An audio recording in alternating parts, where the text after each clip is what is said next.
بسم الله الرحمن الرحيم. الحمد لله وكفى وسلام على عباده الذين اصطفى. أما بعد، فقد قال رسول الله صلى الله عليه وسلم: أصحابي كالنجوم بأيهم اقتديتم اهتديتم. صدق الله مولانا العظيم وصدق رسوله النبي الكريم، ونحن على ذلك لمن الشاهدين والشاكرين، والحمد لله رب العالمين. توفیق الہی سے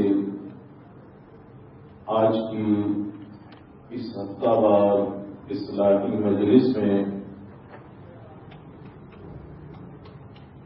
حضور سرور کونین خاتم النبیین سرکار دو عالم صلی اللہ علیہ وسلم کی ایک حدیث مبارکہ پیش کی گئی.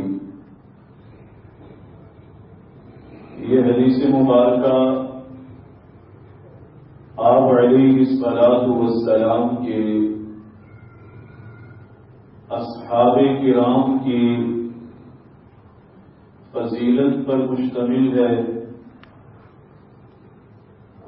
ان کے مقام اور عظیم المرتبت ہونے کا اس روایت سے بخوبی پتہ چلتا ہے. یاد رکھیے، حضور علیہ الصلاۃ والسلام کے جو صحابہ کرام ہیں، اصحاب کرام ہیں، ان کا معیار اور مرتبہ یہ ہے، اور اللہ نے انہیں وہ مقام بلند عطا فرمایا ہے کہ حضرات انبیاء علیہ السلام کے بعد کائنات میں سب سے زیادہ بافضیلت طبقہ یہی اصحاب کرام کا طبقہ ہے. ان سے زیادہ کوئی فضیلت والا نہیں ہے.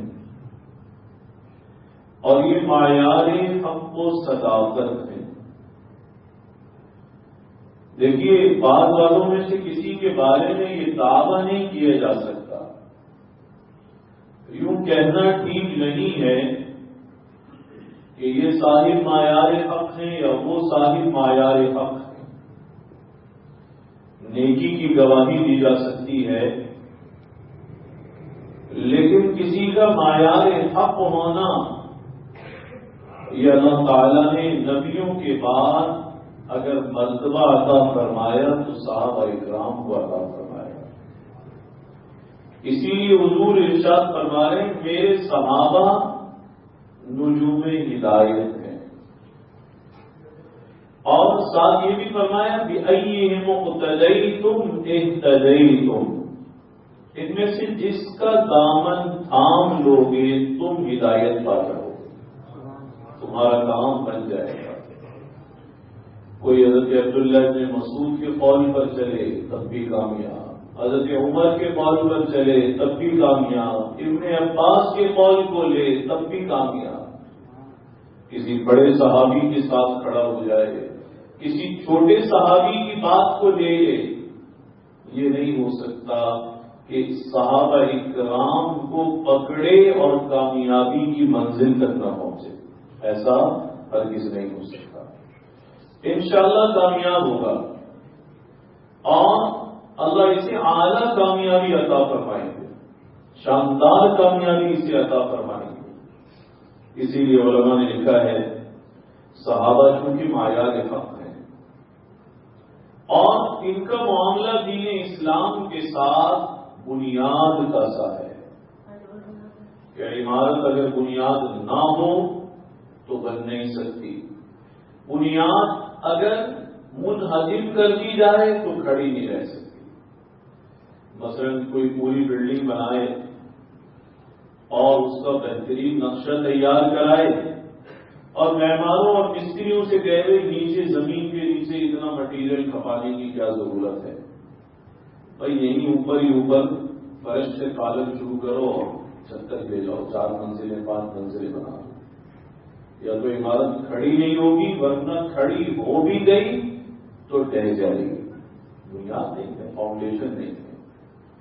اور اگر عمارت کی بنیاد بہت اچھی ہو اور کوئی اس مشین لا کر ڈرلنگ کر کے نیچے سے جو کالم شروع ہو رہے ہیں ہر کونے سے کالم کاٹنا شروع کر دے، یعنی بنیادوں کو منہدم کر دے، تو عمارت کھڑی نہیں رہے گی۔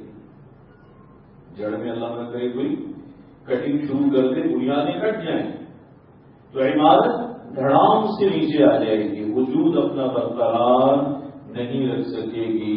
یہی مثال صحابہ کرام کی مثال ہے، صحابہ کرام کی مثال ہے کہ یہ دین کے وہ محسن ہیں جنہوں نے براہ راست دین اسلام حضور علیہ السلام سے لیا، ایک ایک حرف، ایک ایک لفظ، ہر حدیث، ہر فرمان، ہر ارشاد، جیسے سرکار دو عالم صلی اللہ علیہ وسلم سے لیا، پوری امانت اور دیانت کے ساتھ امت کو پہنچا دیا۔ اب بعض لوگ کہتے ہیں کہ جی صحابہ معیار تھوڑی ہیں، ہمارے یہاں بعض لوگ بڑی جلدی میں کہہ دیتے ہیں حضور کے زمانے میں 8 پڑھی جاتی تھی، حضرت عمر نے 20 کر دی۔ ارے میاں تم اپنے مسلک کے لیے ٹوٹی پھوٹی دلیل تو تلاش کر لو گے، لیکن یہ تو سوچو کہ ملبہ کس پہ گرا رہے ہو۔ حضور کے زمانے میں طلاقیں 3 شمار ہوتی تھیں، 3 طلاقیں 1 شمار ہوتی تھی، حضرت عمر نے کتنی کر دی؟ 3 کر دی۔ اب یہ ملبہ کس پہ گرا رہا ہے؟ صحابی رسول پر گرا رہا ہے، یعنی دین اسلام کی بنیاد پر وار کر رہا ہے۔ اس کو کہتے ہیں کہ اپنا کام تو نکال رہا ہے، اپنی دلیل کو مضبوط کرنا چاہتا ہے، لیکن صحابہ پر سے اعتماد بھی ساتھ کے ساتھ ہٹا رہا ہے۔ اب اس سے کوئی پوچھے بھائی اگر تم اس طرح سے اپنا کام نکالو گے کہ ملبہ صحابی پر گرے، خلیفہ ثانی پر گرے، تو تمہیں اس کی بھی پرواہ نہ ہو، تو اس کا مطلب یہ نہیں ہوگا کہ تم شک پیدا کر دو گے کہ حضور کا دین کچھ اور تھا، صحابہ نے اسے کچھ اور بنا دیا۔ اب آپ کو سمجھ میں آئی بات کہ یہ کتنی خطرناک بات کر رہا ہے؟ حضور ایسے فرماتے تھے، فلاں صحابی نے ایسے کر دیا۔ حضور نے اس 3 طلاقوں کو 1 قرار دیا، لوگوں نے 3 کر دیا۔ کیا کہہ رہے ہو؟ کچھ پتا بھی ہے؟ کہاں تمہاری بات کا اثر پہنچے گا؟ اثر بنیادوں میں پہنچے گا۔ شک پڑ جائے گا، جب شک پڑ جائے گا تو پھر یوں سمجھا جائے گا پتہ نہیں بھائی دین اصلی حالت میں ہے بھی یا نہیں۔ یہ وہ محسن ہیں جنہوں نے دین کو سیکھا بھی، سمجھا بھی، قربانیاں بھی دی۔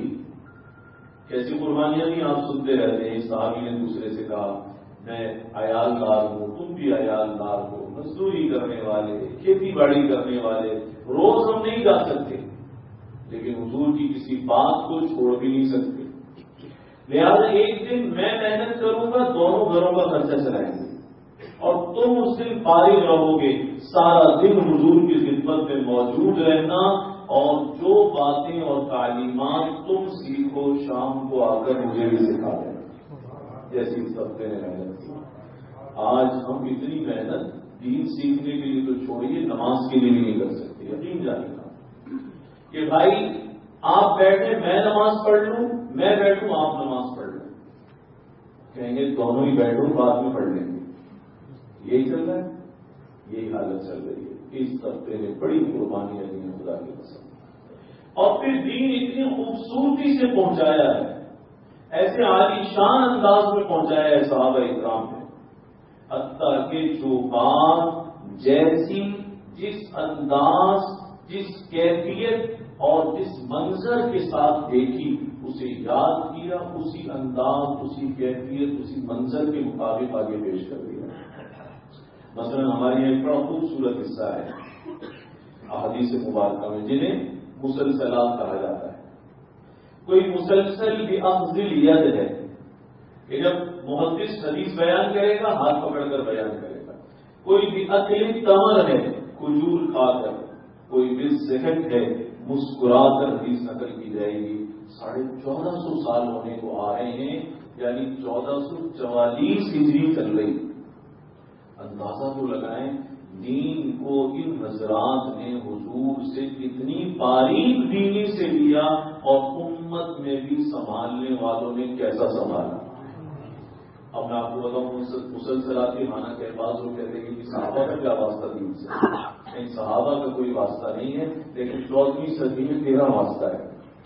بڑے مزے سے کہتے ہیں ان کا کیا واسطہ؟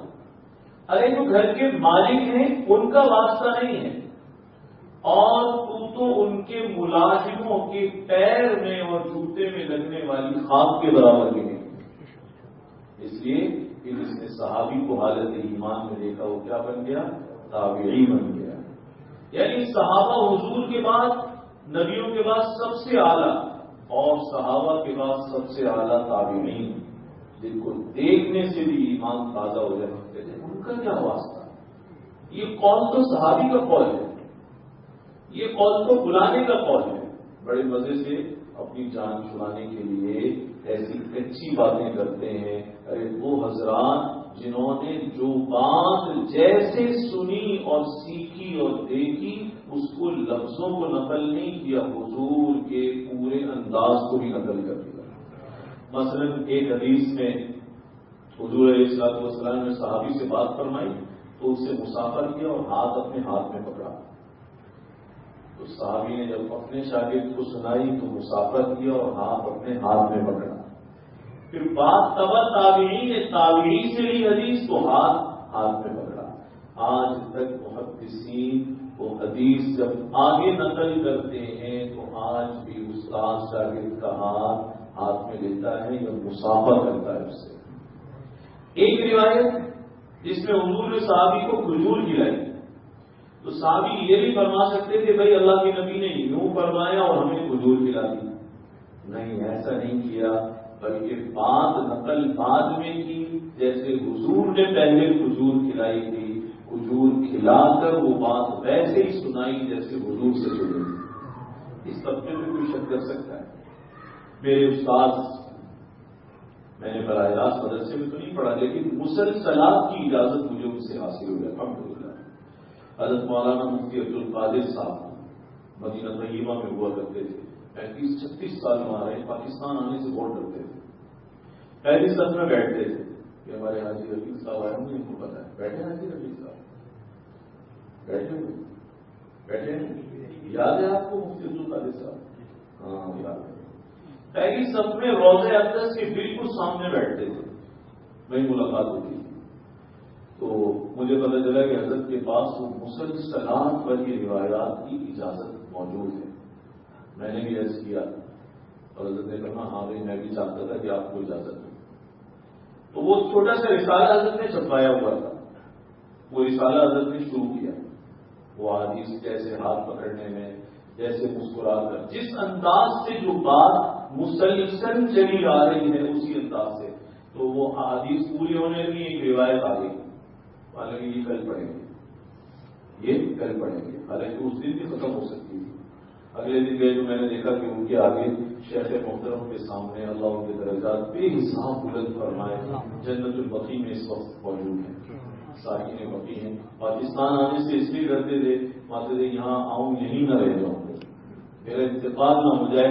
میں اس امید پر مدینے میں پڑا ہوں اللہ تعالیٰ مجھے بقیع کی سکونت عطا فرمائے، اور کامیاب ہو گئے۔ جیسے حضور نے فرمایا نا، تم میں سے جو یہ کر سکے کہ مدینے میں آ کر رہے اور یہیں پر مرے، یعنی اپنے انتقال تک وہیں رہے، تو آپ نے فرمایا اسے چاہیے ایسا ہی کرے، اگر کسی نے ایسا کیا تو میں اس کے حق میں شفاعت کروں گا۔ تو میں اگلے دن گیا تو حضرت کے آگے ڈبہ رکھا ہوا تھا، تو اس میں کھجوریں تھیں، فرمایا لگے اب جو حدیث پڑھنی ہے۔ اصل میں یہ کھجور کھانے کے ساتھ مسلسل ہے، کل کھجوریں نہیں، تو پہلے کھجور کھائیں اس کے بعد حدیث پڑھیں گے۔ آج تک اس اہتمام سے یہ احادیث نقل ہو رہی ہیں، اور یہ اگر رنگ صحابہ برقرار نہ رکھتے تو برقرار نہ رہتا، ختم ہو جاتا۔ یہ دین کی بنیاد ہے. صحابہ کرام کون ہیں؟ دین کی بنیاد ہیں، اساس دین ہے. اللہ نے بڑا مقام عطا فرمایا ہے. جس صحابی کا خدا کی قسم آپ ذکر کریں آپ حیران رہ جائیں گے. صحابہ کرام کے حالات سننے اور پڑھنے کی دیر ہے. ایمان دل میں انگڑائیاں لیتا ہے، دل میں جلا پیدا ہوتا ہے، نہیں ہوتا پیدا. کیسی خدمات. حضرت ابوبکر صدیق کے حالات پڑھ لیں، حضرت عمر عثمان و علی کے، طلحہ و زبیر، سعد سعید رضی اللہ تعالی عنہ اجمعین. کسی کے حالات بھی پڑھ لیں آپ کو دل میں جلا محسوس ہوگا، نور محسوس ہوگا. کسی بڑے صحابی کے پڑھ لیں یا چھوڑیں آپ حضرت بلال کے حالات پڑھ لیں. کیسے حالات ہیں؟ زبردست حالات. عمار اور یاسر کے پڑھ لیں، حضرت سہیل کے حالات پڑھ لیں، انصار کے پڑھ لیں، مہاجرین کے پڑھ لیں، اس زمانے کے صحابہ کے پڑھ لیں یا صحابیات کے حالات پڑھ لیں. ایمان تازہ ہو جائے گا. ایسا عالی شان طبقہ ہے.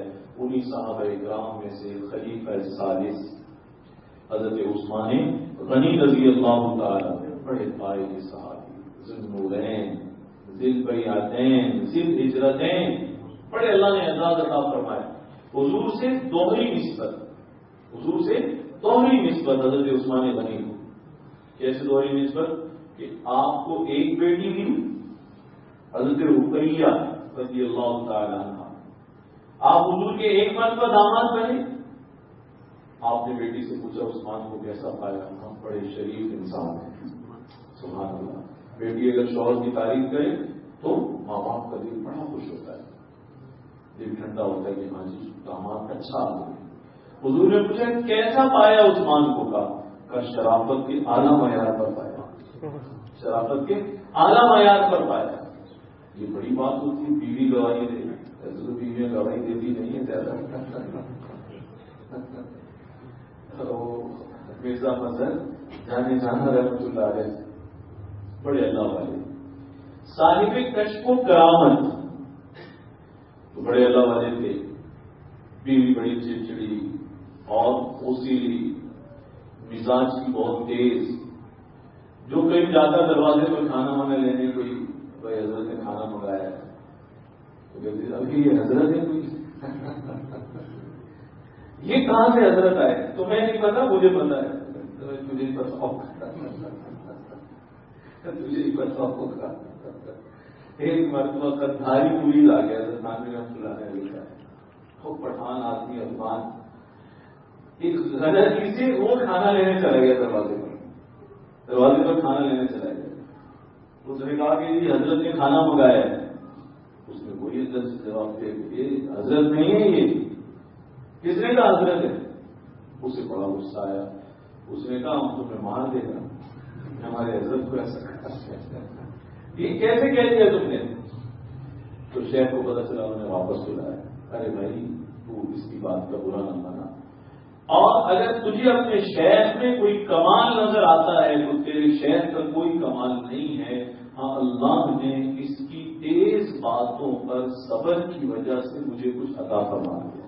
کیسے اللہ والے، یہ چیز بھی میرے عزیز و جلدی پیدا نہیں ہوتی. اگر ہماری کوئی تعریف کرے تو ہمارے دل میں خیال ہے کہ ذکر کرتا ہوں اس وجہ سے کرتا ہے، کپڑے سفید پہنتا ہوں اس وجہ سے کر رہا ہے، داڑھی ہے، کوئی میری کرامت دیکھی ہوگی. اللہ والوں کی نظر کبھی اس چیز پر نہیں جاتی. جب نظر جاتی ہے تو اس پر جاتی ہے کہ میرے اندر کمال نہیں ہے، کسی اور بات کی وجہ سے اس نے بدل کروا دیا. مرید سے فرمانے لگے اچھا تم کل آنا، جنگل میں آنا اشراق کے بعد. مرید جنگل میں گیا، وہ تو ظاہر غصے میں بھرا ہوا تھا، کندھار سے آیا. اگلے دن جب اشراق پڑھ کر جنگل کی طرف نکلا تو دیکھا شیخ آ رہے ہیں، شیر پر سوار ہیں اور کوڑا سانپ کو بنایا ہوا ہے. کوڑا ہوتا ہے رسی کا، سانپ کو کوڑے کے طور پر. اس نے کہا سر اتنی بڑی کرامت کبھی آپ نے ظاہر نہیں فرمائی. تو لگے بیوی گھر میں سنتی نہیں، میں اس کی باتوں پر صبر کرتا ہوں. نہ صرف یہ کہ مجھے برا بلا کہتی ہے، مریدین کے سامنے بھی کہہ دیتی ہے. تو اس کے صبر کی وجہ سے اللہ تعالیٰ اس اذیت پر صبر کی وجہ سے اللہ تعالیٰ نے ان بے زبانوں کو میرا مطیع بنا دیا، جانوروں کو مطیع بنا دیا. اب اس کا کیا حال تھا؟ بیوی کا حال یہ تھا ایک دن چھت پر کپڑے سکھا رہے تھے. مرزا مظہر جانا رحمت اللہ علیہ بڑے اللہ والے صاحب کرامت، تو ہوا میں اڑتے بھی تھے. تو یہ ہوا میں اڑتے ہوئے گئے، کچھ دیر بیوی کی نظر پڑ گئی تھی میری، ماشاء اللہ کیسے اللہ والے. جب گھر آئے تو اس نے ہنستے ثابت لڑنا شروع کیا. اس نے کہا تم کوئی اللہ والے ہو؟ تم تو اللہ والے نہیں ہو. اللہ والے تو وہ ہوتے ہیں جو ہوا میں اڑتے ہیں، اور آج میں نے دیکھا ہے کہ اللہ والے ہوا میں اڑ رہے تھے. تو ویسے تو اظہار نہیں فرماتے تھے، لیکن اس نے اظہار فرمایا کا پہلی مانس کو میں ہی تو تھا. تو وہ میں ہی تھا. کہاں جبھی تو کہوں ٹیڑھے ٹیڑھے اڑ رہے تھے. ابھی تم اللہ والے بنے نہیں جو پورے. تبھی میں نے دیکھا، اور پہلے تو کرے تھی تعریف. جب شوہر نے کہا کہ تھا تو کیا کہہ رہی ابھی پورے بنے نہیں، تبھی تم ٹیڑھے ٹیڑھے ہو رہے تھے، اڑا بھی تم سے سیدھا نہیں جا رہا. تو حضور علیہ السلام نے اپنی صاحب ذاتی حضرت رقیہ سے پوچھا کہ تم نے عثمان کو کیسا پایا. سننے والی بات ہے اور یاد رکھنے والی بات ہے. پوچھا تم نے عثمان کو کیسا پایا. اور یاد رکھیں، پیسہ، مال، دولت، منصب، یہ ساری چیزیں بعد میں ہیں، انسان کی شرافت اور کردار پہلے. اگر بہت مالدار ہو، دولت مند ہو لیکن شرابی ہو، اللہ اکبر، کوئی پاس فائدہ ہو کیا؟ سکھ ہوگا اس سے، مال سے. بہت مالدار ہو، بڑی گاڑیاں ہوں، بنگلے ہوں داماد کے پاس، لیکن معاذ اللہ پر کردار گزاری ہو، سکھ ملے گا اس سے؟ تو ہمارے بزرگوں نے لکھا ہے سب سے پہلی چیز جو کمالات میں شمار ہوتی ہے وہ اچھا اور باکردار اور شریف انسان ہونا. حضرت رقیہ سے مجھے کیسا پایا تم نے اپنے شوہر عثمان کو؟ کہا شرافت کے اعلیٰ معیار پر پایا. شرافت کے اعلیٰ معیار پر. حیا والے اتنے اونچی آواز میں بات نہیں کر سکتے تھے. تو ایک بیٹی نکاح میں آئی جس دن بدر تھا. اس دن حضرت عثمان غنی رضی اللہ تعالیٰ شرکت نہیں کر سکے. حضرت رقیہ بیمار تھی، اس وجہ سے شریک نہ ہو سکے. اب ادھر سے مسلمان پتہ کی خوشخبری لے کر آ رہے ہیں، ادھر سے حضرت رقیہ کا انتقال ہو گیا. اور وہاں سے صحابہ اکرام تکبیر کے نعرے لگاتے ہوئے آ رہے ہیں، اور مدینے میں فضا سوگوار ہے. بدر سے آ رہے ہیں تو ان کو تو نہیں پتا مدینے میں کیا ہوا. حضور کو خبر دی گئی، حدیث شریف میں آتا ہے آپ سیدھے جنت البقیع تشریف لے گئے اور اپنی بیٹی کی قبر سے لپٹ کر رونے لگے. کیسا غم ہوگا. اور شفقت سے ظاہر آخری وقت میں بیٹی سے نہیں مل سکے، شفقت سے قبر پر ہاتھ پھیرتے تھے اور ہمارے صاحب میں آنسوؤں سے روتے دیکھا حضور. پھر دوسری بیٹی جن کا نمبر تیسرا ہے، سب سے بڑی حضرت زینب رضی اللہ تعالیٰ، دوسری حضرت رقیہ رضی اللہ تعالیٰ. یاد رکھیں اس چیز کو، اس واسطے کہ ہمیں اپنا نسب اور گھرانے اور رشتے اور فیملیاں اور خاندان یاد ہوں، اور جس نبی کا کلمہ پڑھے اس کی بیٹیوں کی تعداد بھی پتہ ہو. کتنے افسوس کی بات ہے. سب سے بڑی حضرت زینب رضی اللہ تعالیٰ، دوسری حضرت رقیہ رضی اللہ تعالیٰ، تیسری حضرت ام کلثوم رضی اللہ تعالیٰ، اور چوتھی خاتون جنت فاطمہ سیدۃ نساء اہل الجنہ، جنت میں عورتوں کی سردار حضرت فاطمہ الزہرا رضی اللہ تعالیٰ. مرتبہ اور مقام حضرت فاطمہ کا بڑا ہے. ہمارے کہتے ہیں کہ بڑا عمر میں ہو تو اس کا مرتبہ بڑا ہو، یہ شریعت کا اصول نہیں ہے. اللہ چھوٹے کو بھی بڑا مقام عطا فرما سکتے ہیں. تو ان کا انتقال ہو گیا. حضور علیہ السلام نے دوسری بیٹی حضرت عثمان کے نکاح میں دی، دوسری بیٹی حضرت ام کلثوم کے نکاح میں دی. صحابہ کرام میں کچھ لوگوں کو خیال ہوا ایک بیٹی دی پہلے، پھر اس کے بعد دوسری بیٹی بھی انہیں کو دے دی. آپ کو پتا چلا کہ کچھ حضرات ایسی بات کر رہے ہیں کہ ایک شخص کو دو بیٹیاں آگے پیچھے دے دی. آپ نے صحابہ اکرام سے فرمایا عثمان اتنی شرافت والے، ایسی نجابت والے، ایسے پاکیزار و باحیا انسان ہیں، اگر میری 10 بیٹیاں ہوتی اور آگے پیچھے ان کے استقبال ہوتا رہتا تو ایک کے بعد دوسری عثمان کے نکاح میں دیتا رہتا. بڑی بات ہے. اس کو کہا جاتا ہے ذوالنورین. نسبت کے دو نور اللہ نے عطا فرما. ایک نسبت ہوئی پھر دوسری نسبت کے اللہ نے عطا فرما دی. ذی العزتین دو عزتیں دی. پہلے حبشہ کی طرف گئے. بڑا مرتبہ صحابہ کرام کا جو ابتدا میں مسلمان ہوئے اور اس کے ساتھ ساتھ جنہوں نے دو ہجرتیں کی. حبشہ والی ہجرت بھی کی, مدینہ طیبہ کی طرف بھی ہجرت کی, اس میں بھی رہے. ذی البیعتین. ان کے نام پر تاریخ اسلام میں دو بیعتیں ہوئی ہیں. ایک جب مسلمان ہوئے تو خود حضور کے دستے مبارک پر بیعت کی. اتنا بڑا اعزاز اللہ کے نبی کے ہاتھ پر ہاتھ رکھ کر بیعت ہوئی. دوسرا جب صلح حدیبیہ کا موقع آیا اور حضرت عثمان غنی رضی اللہ تعالیٰ مسلمان عمرے کے لیے گئے. مکے والے اندر آنے نہیں دیتے تھے. جنگ تیار ہو گئی تو سفارت کاری کے لیے حضرت عثمان کو بھیجا گیا کہ یہ عزت والے سمجھے جاتے تھے. حضرت عثمان کا زمانہ جاہلیت میں بھی بڑا مقام تھا, زمانہ اسلام کے بعد مکے میں پھر بھی ان کی بڑی حیثیت تھی.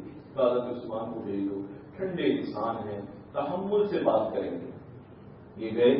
کچھ وقت کے بعد مشہور ہو گیا حضرت عثمان کو مکے والوں نے شہید کر دیا. خبر غلط تھی لیکن مشہور ہو گیا. حضور علیہ السلام سخت رنجیدہ اور کبیرہ خاطر ہوئے. اتنی زیادہ سبیر کو تو کسی زمانے میں قتل کرنا اچھا نہیں سمجھا جاتا. وہ تو سبیر بن کر گئے, کیسے قتل کر دیا. آپ نے صحابہ کرام کو جمع کیا اور حضرت عثمان کے قصاص پر, ان کے خون کا بدلہ لینے پر آپ نے بیعت فرمائی.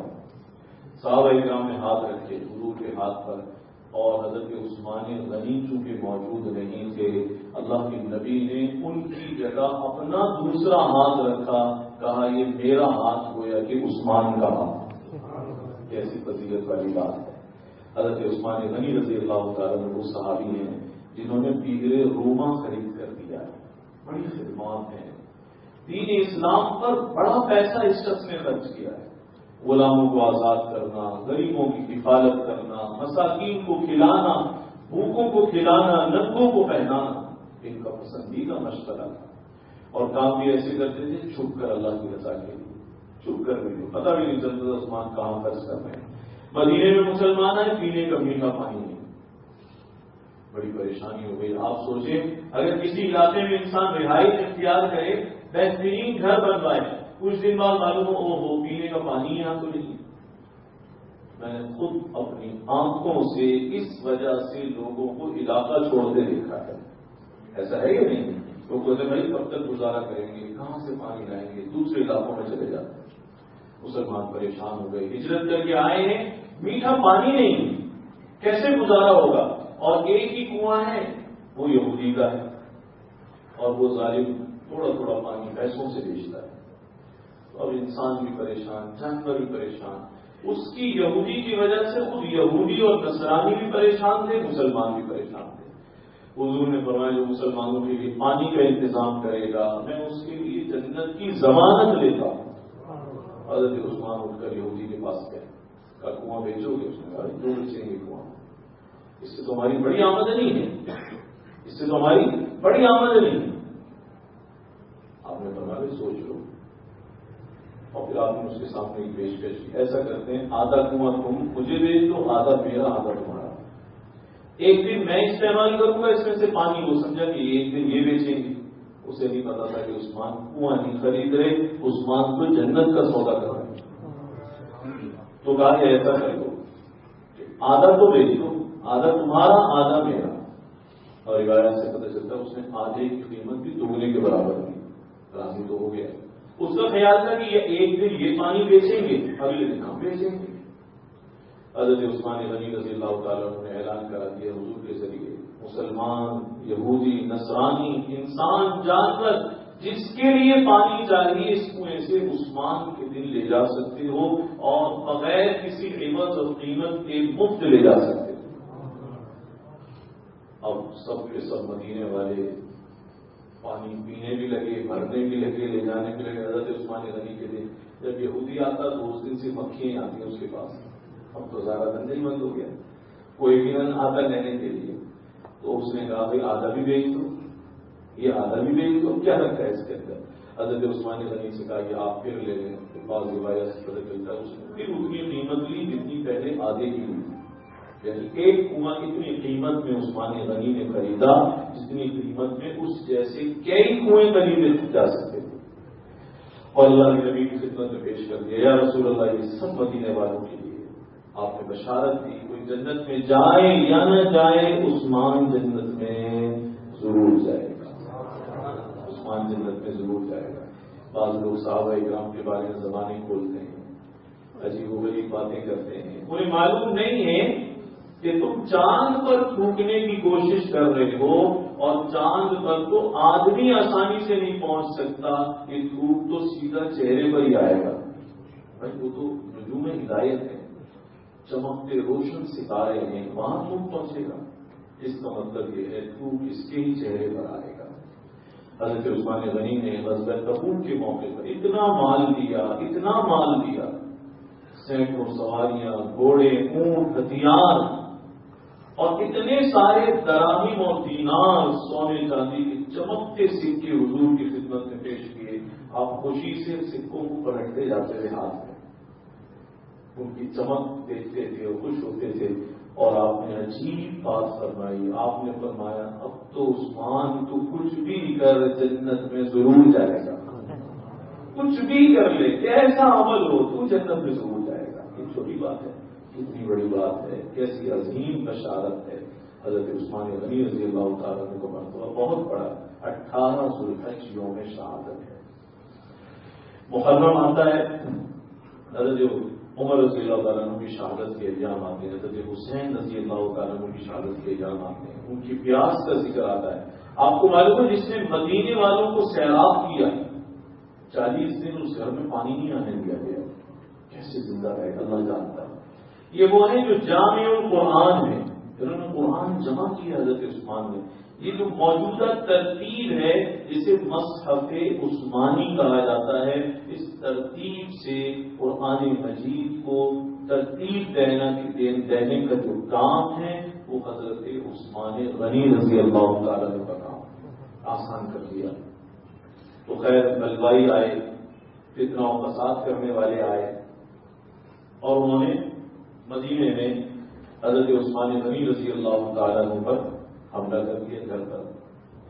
صحابہ اکرام میں سے بہت سارے حضرات نے کہا آپ ہمیں حکم فرمائیں، شام سے لشکر منگا لیتے ہیں، چھوٹا ریاست چھوٹی تھی، بہت بڑی ریاست تھی، آپ سے کہا کہ آپ حکم فرمائیں ہم قتل کر دیتے ہیں، 40، 50، 100، 200 ہی ہوں گے نا بلوائی۔ آپ نے فرمایا میں مدینہ رسول میں اپنی جان بچانے کے لیے خون نہیں بہاؤں گا۔ کیسے شریف تم نفس انسان، کیسے پیارے لوگ، ستھرے لوگ، کہا میں اپنے لیے خون نہیں بہاؤں گا۔ پھر کسی نے کہا اچھا آپ خلافت چھوڑو گے، ایک طرف ہو جائے، آپ کی جان کے دشمن ہے نا، آپ خلافت چھوڑو۔ فرمایا حضور نے مجھے فرمایا تھا عثمان تمہیں ایک کھلا، ایک قبا، ایک لباس عزت کا پہنایا جائے گا، تم اللہ کی جانب سے وہ پہنایا جائے گا، لوگ اتارنا چاہیں گے لیکن تم خود مت اتارنا۔ اللہ کے نبی نے مجھے فرما دیا تھا کہ تم خود مت اتارنا، یہ اللہ نے مجھے خلافت کی ذمہ داری دی ہے، یہی وہ لباس ہے، وہ کھلا یہی ہے۔ اب اتنے دن تک آپ گھر میں ہیں، پانی نہیں آ سکتا، کھانا نہیں آ سکتا، اتنے دن گھر کے پانی اور کھانے میں گزارا کیا، 40 دن یہ سلسلہ رہا ہے۔ اور ایسے موقع کا انتخاب کیا بلوائیوں نے جب ذوالحج چل رہا تھا، یعنی مدینے سے بھی اکثر مسلمان حج کے لیے مکہ گئے ہوئے تھے، ایسے طور پر انتخاب کیا کیونکہ اس زمانے میں لوگ شوال میں نکل جاتے تھے، بہت زیادہ ذوالقعدہ میں شہر خالی ہو جاتے تھے، اور اس زمانے میں انہوں نے حضرت عثمان غنی رضی اللہ تعالیٰ عنہ کے گھر کا محاصرہ کر لیا۔ 40 دن محاصرہ رہا ہے، صحابہ اکرام آتے تھے، مقابلہ ہوتا تھا بلوائیوں سے، کچھ پانی اور کھانا پہنچانے کی کوشش کی جاتی تھی لیکن نہیں پہنچنے دیتے تھے۔ ایک مرتبہ حضرت علی رضی اللہ تعالیٰ عنہ نے اپنے صاحبزادوں کو حضرات حسنین کو کہا عثمان کو پانی پہنچاؤ، تو کسی نے کہا کہ اتنے سخت حالات میں آپ بیٹوں کو بھیج رہے ہیں، جان کا خطرہ ہے۔ عجیب بات فرمائی، کہا عثمان جیسا شخص جس نے مدینے والوں کو سیراب کیا وہ پیاسا بیٹھا ہے گھر میں، آپ تصور تو کریں کہ جس شخص کے اتنے احسانات، ایک بوند پانی نہیں ملتی تھی بغیر پیسے کی، عثمان نے سب کے لیے وقف کر دیا. کہ مجھے شرم آتی ہے عثمان پیاسے ہوں اور مدینے والوں کے گلے تر ہوں، کل حضور قیامت کے دن ہم سے اگر پوچھ بیٹھے تو جواب کیا نہیں ہے کہ تم نے عثمان کی پیاس کے لیے کچھ بھی نہیں کیا. وہ پیاسا انسان جس نے سارے مدینے کو سیراب کیا، تم نے اس کے لیے کیا کیا؟ حضرت عثمان غنی رضی اللہ تعالیٰ نے شہید ہوئے ہیں اور بہت زیادہ شوق تھا قرآن مجید کی تلاوت کا. قرآن مجید کی تلاوت کا بہت زیادہ شوق تھا. چنانچہ جب حملہ کرنے والے نے آپ پر حملہ کیا ہے تو اس وقت کی یہ حالت تھی کہ قرآن کھلا ہوا تھا، تلاوت ہی فرما رہے تھے. اور اہلیہ نے ہاتھ آگے کیا کہ تلوار کو روکے، انگلیاں کٹی اور خون بھی قرآن مجید پر گرا. وہ اب بھی تو اپنے میوزیم میں موجود ہے ترکی میں، وہ مصحف حضرت عثمان غنی جس میں تلاوت فرما رہے تھے. تو یہ اتنا بڑا سانحہ پیش آیا، لیکن آپ نے اپنی ذات کے لیے خون خرابہ نہیں کیا. کتنی امت پر احسانات، کتنی بڑی بشارتیں. کون سا غزوہ ایسا جس میں آپ نے کثیر مال کے ساتھ مدد نہ کی؟ ہمیشہ صحابہ اکرام کہتے ہیں آپ کی امداد اور تعاون دین اسلام کے حق میں سب پہ غالب رہتا ہے. حضرت عثمان غنی رضی اللہ تعالیٰ کی ایک خاص وصف حیا ہے. کاش آج ہم لوگ اس سبق کو پڑھتے ہیں. حضرت عثمان غنی کی صفات تو بہت ہیں، لیکن حیا کا وصف سب پر غالب. حدیث شریف میں آتا ہے اتنے شرمیلے تھے، رومان سے منہ چھپا کر رکھتے تھے، نظر اٹھا کر نہیں دیکھتے تھے، لوگوں کے چہرے پر نظر گاڑ کر نہیں دیکھتے تھے، جیسے حیا سے نیچے دیکھتے رہتے تھے. حضور بھی ان کا بڑا خیال فرماتے تھے. ایک مرتبہ آپ بیٹھے ہوئے تھے، جیسے انسان بے تکلف آباد میں ہوتا ہے نا، کہ چلو شلوار اگر تھوڑی سی پنڈلی پر آ گئی، قمیص اتاری ہوئی ہے یا اونچی ہو گئی ہے، بے تکلف لوگوں میں بیٹھا رہتا ہے. حضرت ابو بکر آئے، حضور جیسے بیٹھے تھے ویسے ہی بیٹھے تھے، کپڑے سیدھے نہیں کیے. حضرت عمر آئے، آپ جیسے بیٹھے تھے ویسے ہی تشریف فرما رہے. حضرت عثمان آئے تو آپ اٹھ کر سیدھے ہو کر بیٹھے، سارے کپڑے اپنے درست کیے، سارا جسم کا حصہ جو کھل رہا تھا ڈھک لیا.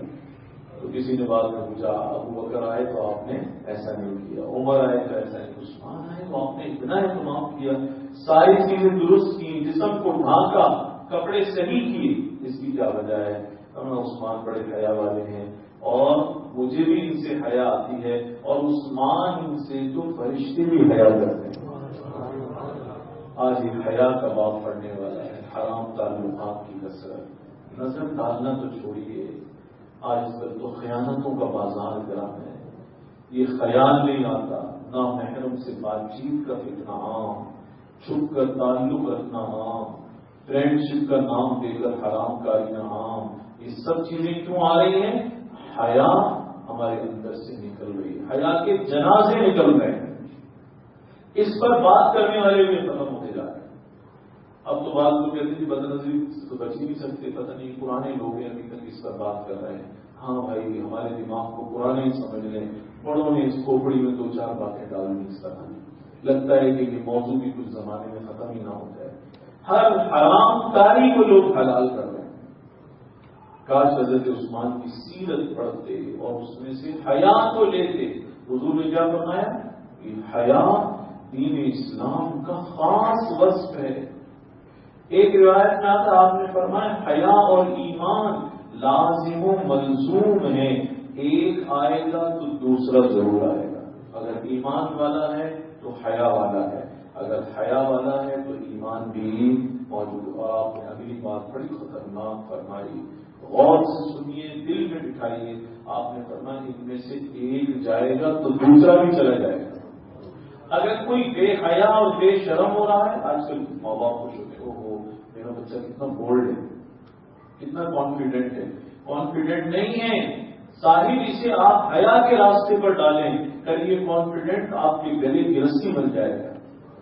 بے محابہ مل رہا ہے، بچیوں میں عورتوں میں گھس رہا ہے، پردے کی فکر نہیں کرتا.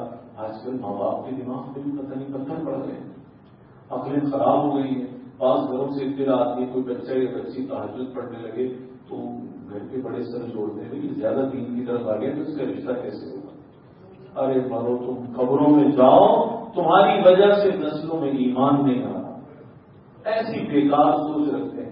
بڈھے اور بیمار بوڑھے ہو گئے, اس کے باوجود اگر بچہ تاجر پڑھ کے وہ یہ زیادہ پردے کی طرف لگ رہی ہے, اس کا رشتہ کیسے ہوگا؟ رشتے تم نے نہیں بنائے, تم نے بنائے ہوتے تو شاید ہوتا بھی نہیں. خدا کا شکر ہے کہ اس نے آسمانوں پر خود ہی بنا دی. تم جیسے نالائکوں کے گلے نہیں چھوڑا گیا. یہ حالت ہے ہماری. بچہ اگر حیا والا وہ یورپ میں سنتا تھا. ہمارے ساتھ طالب علم کے زمانے میں جو دوست پڑھتے تھے انگلینڈ وغیرہ کے, تو کہتے تھے ہماری عجیب بات ہے, اگر لڑکا بالغ ہو جائے لڑکیوں سے بات چیت نہ کرے, یعنی حیا والا ہو تھوڑی سی, کہتا وہ تو وہاں ایسا ہوتا ہی نہیں, کوئی 1000 لاکھ گھنٹوں میں سے ایک ہی صاف نکلا. تو انہوں نے عجیب بات کہی. میں تو اس طور میں سنتا تھا تو حیران ہوتا تھا, اب دیکھتا ہوں تو لگتا ہے کہ یہ وائرس ہمارے یہاں بھی آ گیا ہے.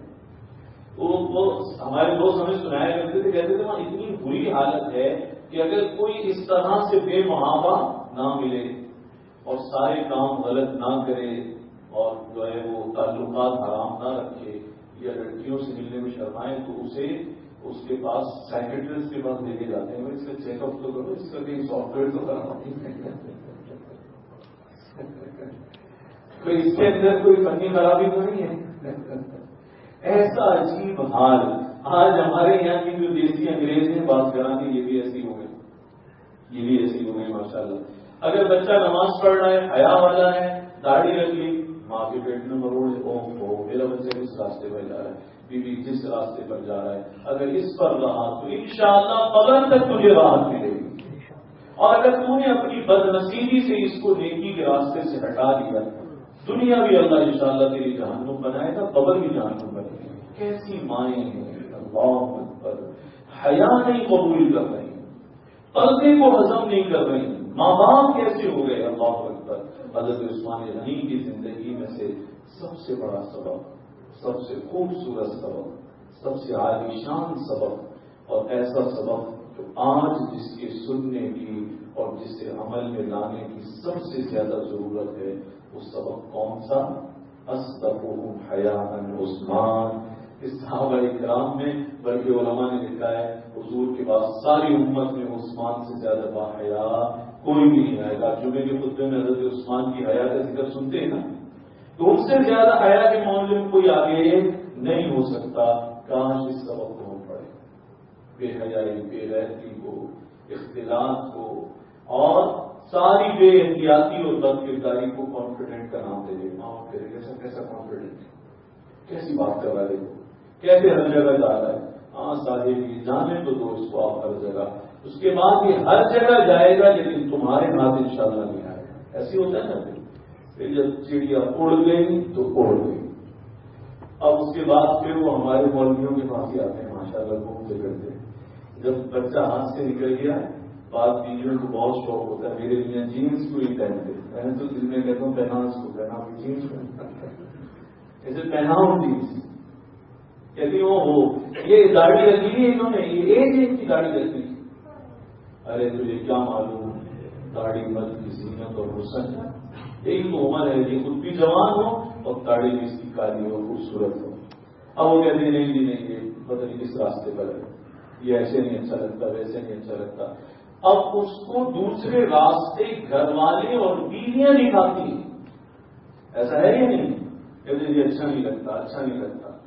وہ راستوں پر جب ڈال دیتی ہیں اس کے بعد کہتی ہیں کہ وہ باہر نکل گیا, سب کا ہو گیا لیکن اب ہمارا نہیں. تو آپ اس سارے کے سارے معاملے کی خود ذمہ دار ہیں. حوصلے سے اس ذمہ داری کو قبول کریں. بعد میں کہتی ہیں ایسا تعویذ دیں کہ بس میرے سوا کہیں نہ دیکھیں.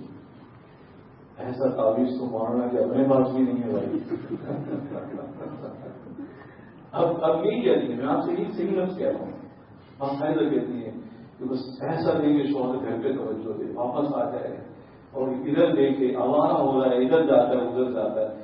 ادھر ادھر نہیں گیا تھا کہ تمہارے طرز عمل کی خرابی سے خراب ہوا ہے.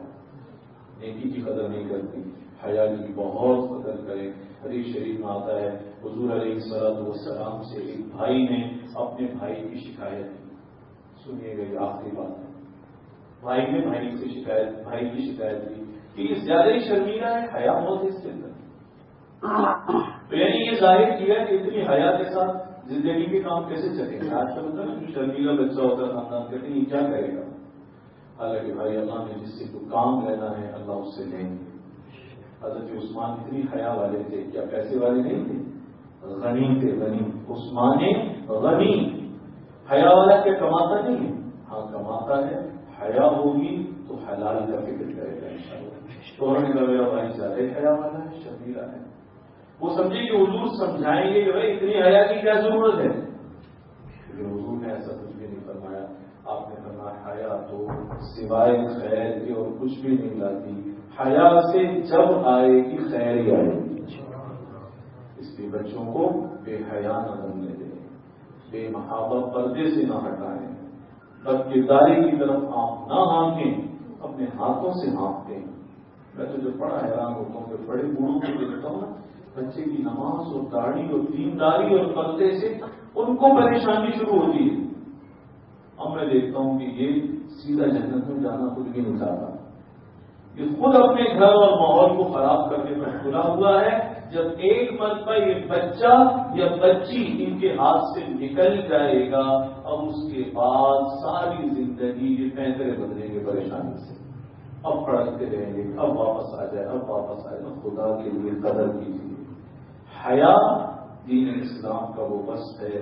ابھی میں نے حدیث پیش کی کہ یہ حیا ہے تو ایمان بھی موجود ہے، اور حیا نہیں ہے تو ایک چیز آئے گی تو دوسری بھی آئے گی، اور اللہ نہ کرے اگر ایک چلی گئی تو دوسری بھی چلی جائے گی. اب حضور کی اس بات میں کتنا وزن ہے. اگر حیا نہیں ہے، انسان بے حیا ہے تو سارے حرام کام کرے گا. جب سارے حرام کام کرے گا تو مجھے بتائیے ایمان بچے گا اس کا؟ نہیں بچے گا. اللہ کے نبی کی بات ایسی ہے اگر کوئی کہہ رہا ہو تو سنتے ہی سمجھ میں آ جائے. اگر اس بات کو سوچے تو اس کا مشاہدہ ساری باتوں سے سمجھا دے گا. ہاں ایمان بھی تب بچے گا جب حیا ہوگی، اور حیا نہیں ہوگی تو ایمان کا بھی کوئی ٹھکانہ نہیں ہوگا.